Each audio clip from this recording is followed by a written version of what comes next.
दीपक का अगर फूल बन रहा है, अच्छी आकृतियां बन रही हैं, तो आप अब तैयार हो कुछ अच्छे कार्य करने के लिए।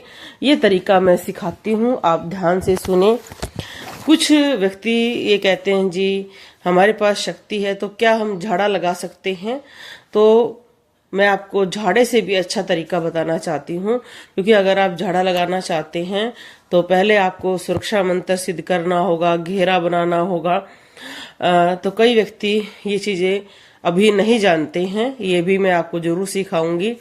पर सबसे पहले हम सीखते हैं कि कैसे आप कोई छोटा सा अपना कार्य करा सकते हैं। आप अगर आपके दीपक पर आकृतियां बनती हैं और अच्छी आकृतियां बनती हैं तो शक्ति आपको प्राप्त हो गई है, ये आप भी जानते हैं, हम भी जानते हैं। तो पहला तरीका मैं सिखाती हूँ। आप जल लें, आप थोड़ा सा जल लें, एक कटोरी में जल लें। अगर आपका हनुमान चालीसा सिद्ध हुई है या कोई भी जो चालीसा आप पाठ करते हैं या कोई मंत्र करते हैं, आप उस जल में देखें, उस मंत्र को 11 बार बोलें, 3 बार फूंक मारे, 11 बार बोले, 3 बार फूंक मारे, 3 बार 11 बार बोलकर 3-3 फूंक मारनी है। और किस इच्छा से आप उस जल का कार्य कर रहे हैं, जैसे कि छोटा सा मैं उपाय बताती हूँ। आपका बच्चा है, वो बीमार हो गया है और डॉक्टर की दवाइयाँ उसको लग नहीं रही हैं, आपको महसूस हो रहा है कि उसको नज़र लग गई है। और आप सभी जानते हैं खुशहाल परिवार को भी नज़र लगती है। और बहुत सारे आप वीडियो अगर यूट्यूबरों की देखते हैं तो जिनका बहुत अच्छा परिवार था वो भी तहस नहस होता जाता है। जैसे अभी एक बहन की मैंने काफ़ी वीडियो देखी थी, रजनी नाम है उनका, चटोरी रजनी के नाम से उनको जानते भी हैं। उनका लड़का एक्सपायर हो गया है। तो कहीं ना कहीं ये एक, जब बहुत सारे लोग देखते हैं कि अरे बहुत खुशहाल परिवार है, पति भी अच्छा है, बच्चा भी अच्छा है, सहयोग दे रहे हैं, कहीं ना कहीं एक नज़र के अलावा बहुत सारी नज़र इकट्ठी हो जाती हैं, जिससे आपको नेगेटिव इफेक्ट आते हैं। आप सभी जानते हैं कि मैं भी अपनी पर्सनल वीडियो डालती हूँ, पर मैं बहुत कम डालती हूँ। मुझे भी लगता है कि बुरी नज़र लगती है, और कोई भी देखो, कोई भी माँ है वो नहीं चाहती है कि उसके बच्चों पर बुरी नज़र लगे, क्योंकि शायद वो हमारे लिए सब कुछ होते हैं। इसलिए जितनी माताएं हैं, बहनें हैं या भाई हैं जो मंत्र जाप करते हैं, तो मैं उनको ये उपाय सिखाना चाहती हूँ उनके बच्चों के लिए।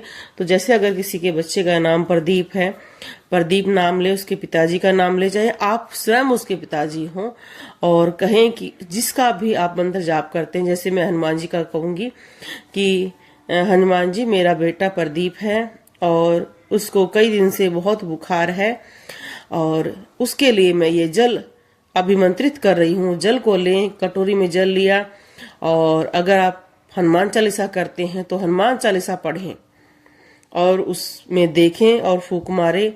अगर आप उनका कोई मंत्र करते हैं, जैसे मैं एक मंत्र बहुत ज्यादा करती हूँ, जय बालाजी जय बालाजी। आप सभी जानते हैं मैं मेहंदीपुर बालाजी की मैं उनको बहुत प्रेम करती हूँ या मानती हूँ, तो मैं उनके मंत्र को ज़्यादा जपती हूँ। ये मंत्र मैं इतना जपती हूँ कि अगर मैं रोटी बना रही हूँ तब भी, काम भी कर रही हूँ तब भी। बहुत छोटा मंत्र है और बहुत कारगर मंत्र है। तो मैं जय बालाजी 11 बार कहूँगी, 3 बार फूंक मारूंगी, फिर मैं जय बालाजी 11 बार कहूँगी, 3 बार फिर फूंक मारूंगी, फिर उसमें फिर जय बालाजी जय बालाजी जय बालाजी जय बालाजी जय बालाजी जय बालाजी 11 बार कहकर 3 बार फूंक मारूंकर मैं वो जल, ये बालाजी से या आप जिस भी देवता से पूजा करते हैं, इसमें आप दुर्गा माता हो या हनुमान जी, शिव जी, राधे कृष्ण, जिस भी देवता की आप पूजा करते हैं, क्योंकि इन सभी आकृतियों में एक देवता की आकृतियां नहीं है, आप सभी जानते हैं। उस जल को देखेंगे और ये जल मैं अपने बच्चे प्रदीप को पिला रही हूँ। हे भगवान, उसके स्वास्थ्य को अच्छा रखें, बुरी नज़र को हटाएं, कोई बुरी बीमारी हुई है उसको हटाएं और आप उनको स्वास्थ्य प्रदान करें। ये जल मैं उसको पिलाऊंगी और ये प्रक्रिया मैं उसको 3 बार करूंगी। जैसे आज सुबह जल पिला दिया, रात को सोते वक्त, एक अगले दिन उसको सोते वक्त। 3 बार में ही उस बच्चे को बहुत आराम मिलेगा और जो दवाइयां हैं वो उसको अच्छी लगेंगी, क्योंकि उसमें हनुमान जी की कृपा मिलेगी और आप एक तरह से उसके लिए प्रेयर कर रहे हो। जब आपका बच्चा अच्छा हो जाता है तो क्या करना है आपके पास अगर 51 रुपए हैं या 101 रुपए हैं, उसका आप कुछ भी सामान खरीद कर लाएं और बंदरों को खिला दें। अगर आपको लगता है आपके आसपास बंदर नहीं है तो आप उस 51 रुपए का या 100 रुपए का दूध लेकर आए, कुत्तों को पिला दें। मीठी चीज ना खिलाएं। मैं कई बार कहती हूँ कि हम दान वही होना चाहिए जो किसी को कष्ट ना दे, बीमारी ना दे। अब कई लोग कुत्तों को मीठे बिस्किट खिलाते हैं, बीमारी हो जाती है।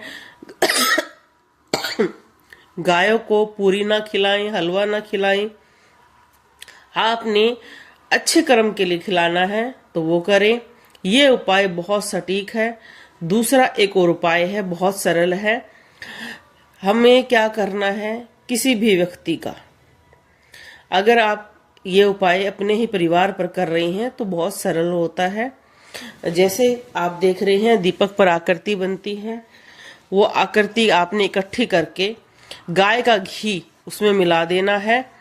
अगर आकृतियां थोड़ी सी बची हुई उनको और जला लो और उस घी को एक घी मिलते ही बिल्कुल ब्लैक सा काजल बन जाएगा। वो काजल आपने तिलक के रूप में अपने बच्चे की सर की चोटी पर लगाना है। जो भी उसको दिक्कत है, बीमारी की, पढ़ाई की, बुरी संगत की, चाहे वो सो जाए उसके बाद लगाएं और प्रभु को कहें कि हे प्रभु, ये तेरे चरणों का अमृत है, मैं अपने बच्चे को लगा रहा हूँ, इसकी बुद्धि ठीक हो जाए। ये उपाय आप कोई बीमार व्यक्ति है उस पर भी कर सकते हैं। इसको लगातार करें 41 दिन तक, इससे भी आपको बहुत आराम मिलेगा। अगर उनको ज्यादा ही भयंकर बीमारी है तो हनुमान बाहु का पाठ करें उनके लिए, या हनुमान बाहु का पाठ लगाकर आप छोड़ दे, उनको सुनाई दे जाए, वो भी बहुत ज्यादा है। क्योंकि कई बार हम कर्म बंधन से भी जकड़े होते हैं। कुछ चीजें ऐसी होती हैं, जैसे कई व्यक्तियों की हम भविष्य देखते हैं, पूछा देखते हैं, कुंडली देखते हैं, उसमें लिखा आता है कि इसको आजीवन बीमारी रहेगी।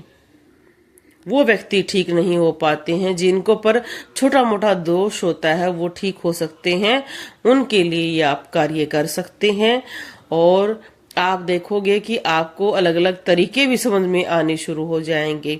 जैसे एक प्रयोग किया जाता है खाने पीने की चीजों में, जैसे कि चीनी लो अपने हाथ में, और जिसके नाम से भी आप अगर चाहते हैं कि भाई आपके जो बेटा है वो बहुत ज्यादा ड्रिंक करता है, उसके लिए आप जिस भी देवता की पूजा करते हैं और उस चीनी को हाथ में लेके उनका नाम लें और मंत्र जाप कर